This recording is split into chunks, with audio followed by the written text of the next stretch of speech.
Rugby World Cup Pool A, folks. This Friday, France taking on Italy to decide how things are going to play out in Pool A. France looking to top the pool. Italy looking to survive the pool. We'll go through some squads, recent history, prediction stats, and you guys can let us know your thoughts on how this one is going to go. Obviously, France go into this one as big-time favourites. They beat the All Blacks in the opener. They may have suffered a few setbacks with some injuries, but their record against the Italians is very good. For the Italians, they will be looking to bounce back after what was probably the worst performance we've seen from an Italian side. I don't know. They've had some stinkers, but that was a really, really bad one. I know the All Blacks were good, but geez. Yeah, Italy will need to, like Kieran Crowley said, just kind of flush that one and start again. I say the recent history is pretty favourable for France. If we're looking back across the last 5 games, they've won all 5. The most recent one in the Six Nations this year in Italy was close, 29-24, but it's like there's 37-10, 50-10, 36-5, 35-22. So usually pretty comfortable. The last time the Italians got a win over France is a decade ago, back in 2013. And the last time Italy got a win over France in France dates way back to 1997. So the Italians would have to make some history to get a job done here. As I said, they'll be big-time kind of underdogs for this one.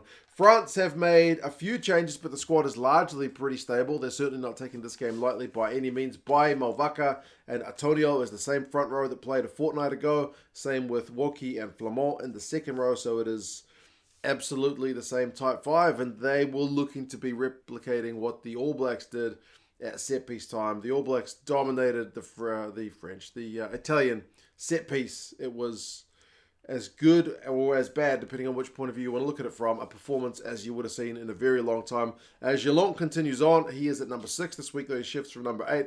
Ollivon is still there at 7, and Alldritt is back, having been rested in that last game. Lucu is back into the 23 as well, taking that spot of a injured Antoine Dupont.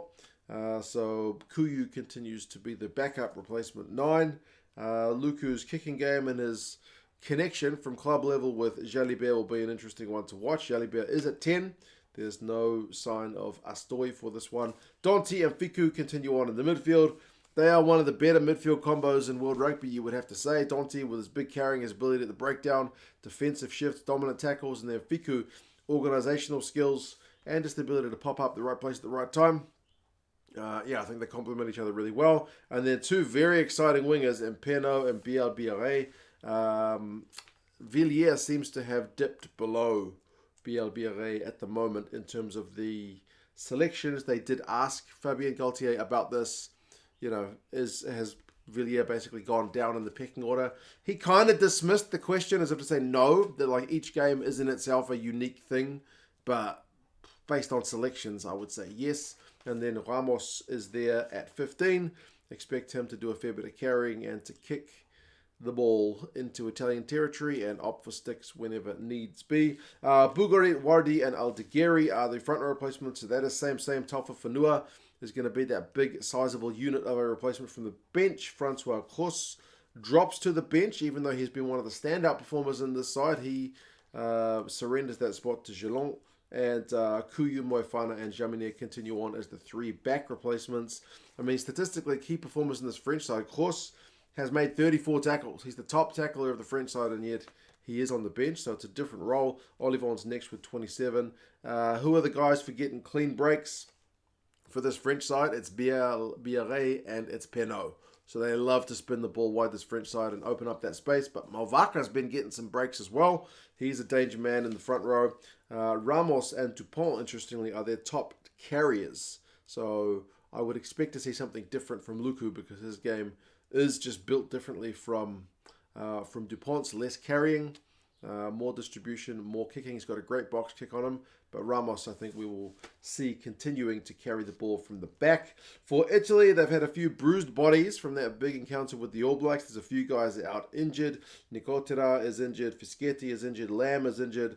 So they have had to make some injury-enforced changes for this one. Ferrari comes in as the loose head prop for this one.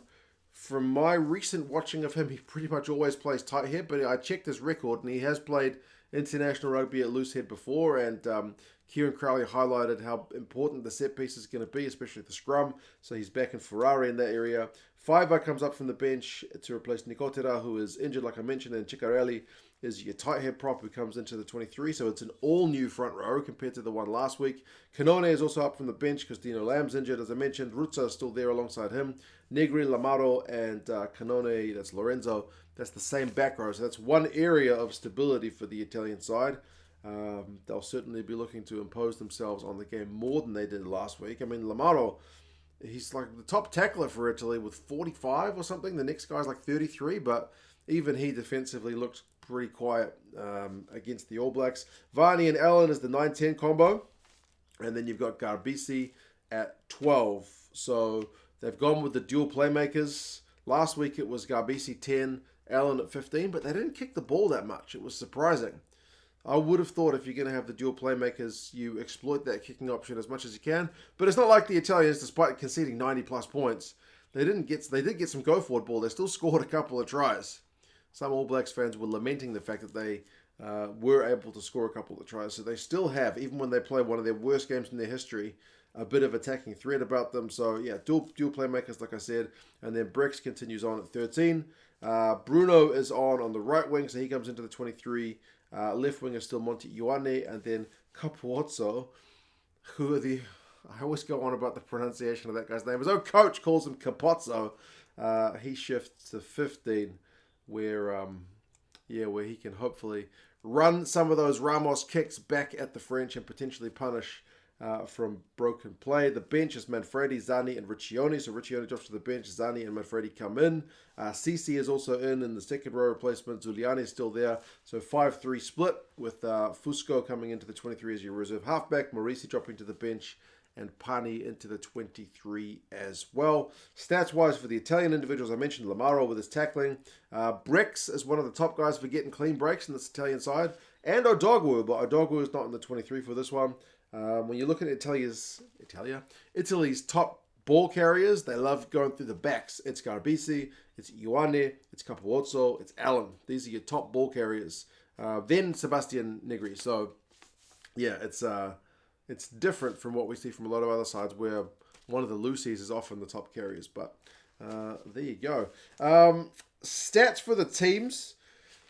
To highlight how bad Italy were last week, their tackling percentage prior to last week's game across this year, has been 86%, which is solid without being the best in the world. Last week they were at 79. So anytime you drop below 80, it's genuinely pretty poor. So they were at one of their worst performances. Interestingly, one of their worst defensive shifts came in that Six Nations game where they lost against France. They could have won that one.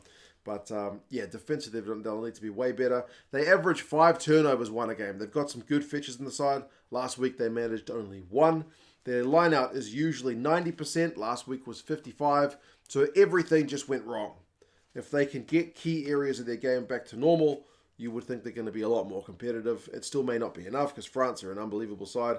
France have tended to have less than 50% possession this year. But when they played the two teams who are a lot below them in the world rankings in Uruguay and Namibia, France actually had a bit more ball, but they are quite happy to play without it. Ramos is quite happy to put you back down your own end of the field and let the forwards go to work.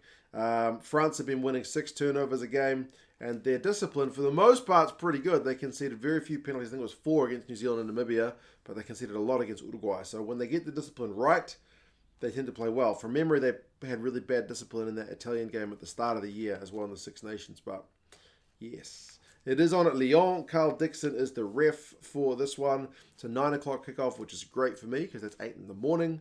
Predictions-wise, the French by 28 points, say the bookies, and the French by 32 points, says the Rugby Forecast algorithm. So predicted to get this one done very comfortably.